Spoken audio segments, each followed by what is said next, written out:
Bapak Ibu yang saya hormati, di sini saya akan memaparkan, berusaha menjelaskan tentang bagaimana mudahnya membuat modul ajar, Bapak Ibu.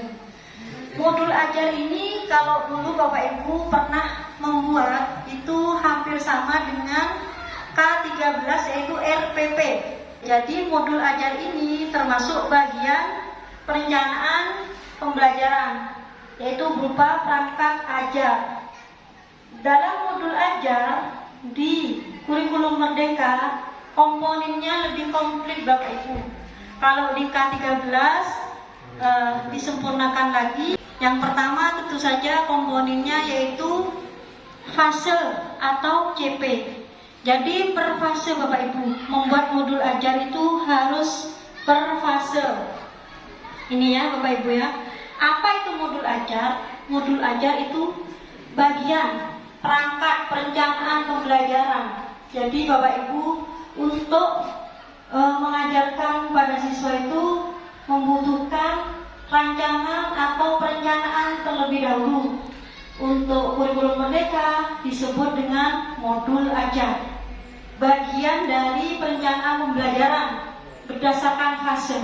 Jadi komponen-komponen yang ada di dalam modul ajar itu, yang pertama yaitu fase atau CP yang sudah tersedia. Disediakan oleh pemerintah. CP itu diturunkan dari CP dianalisis jadi TP Bapak Ibu. Jadi dari TP tujuan pembelajaran itu didapat dari mana? Ya dari menganalisis CP. Modul ajar itu ada JP, yaitu jam. JP jam pertemuannya. Jadi per unit materi, misalkan IPAS di fase B itu menggunakan 1 unit materi ada JP 5 pertemuan. Misalkan nanti kita setelah pemaparan tentang modul ajar ini kita buat bersama, rancang bersama bagaimana caranya membuat atau memodifikasi modul ajar yang sudah tersedia.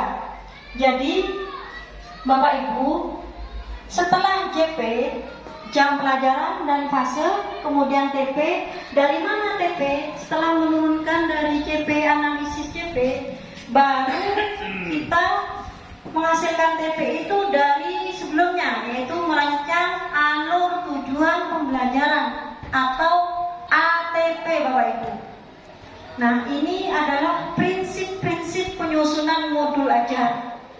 Harus kita analisis kebutuhan siswa, karakteristik peserta didik.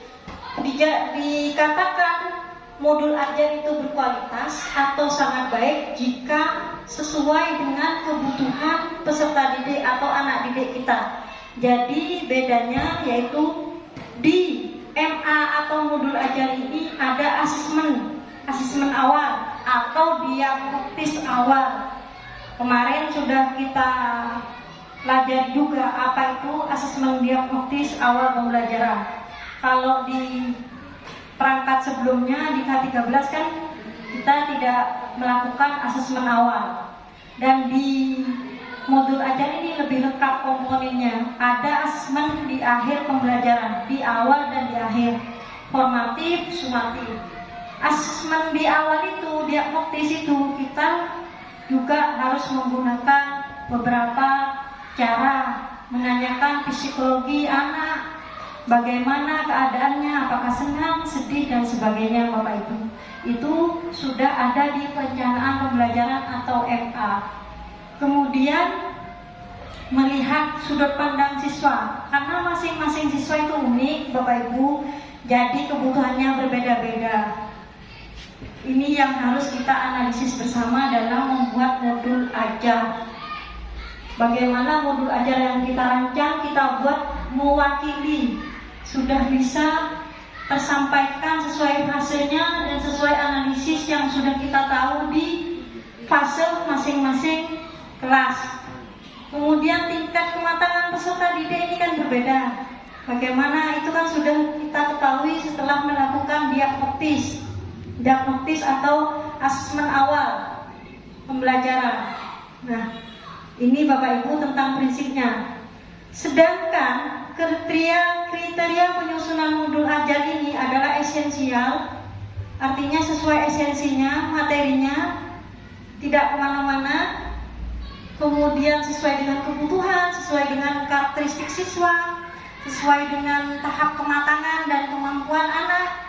Yang kedua itu menarik, bermakna, dan menantang.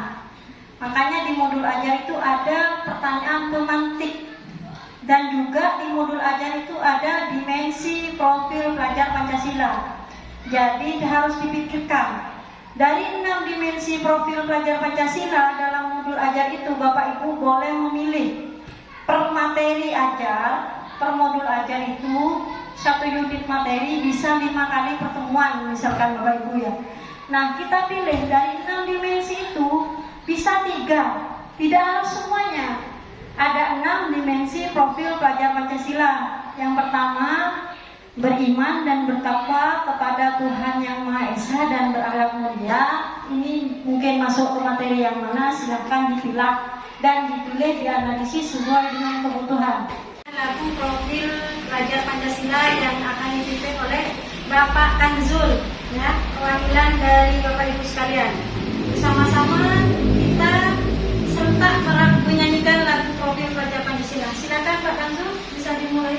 1, 2, 3. Belajar Pancasila, beriman dan bertakwa pada Tuhan Yang Esa dan berakhlak mulia, berkebinekaan global, gotong royong mandiri, kreatif dan bernalar kritis. Bisa ya? 1, 2, 3. Belajar Pancasila, beriman dan bertakwa pada Tuhan Yang Esa dan berakhlak mulia, berkebinekaan global, gotong royong mandiri, kreatif dan bernalar kritis.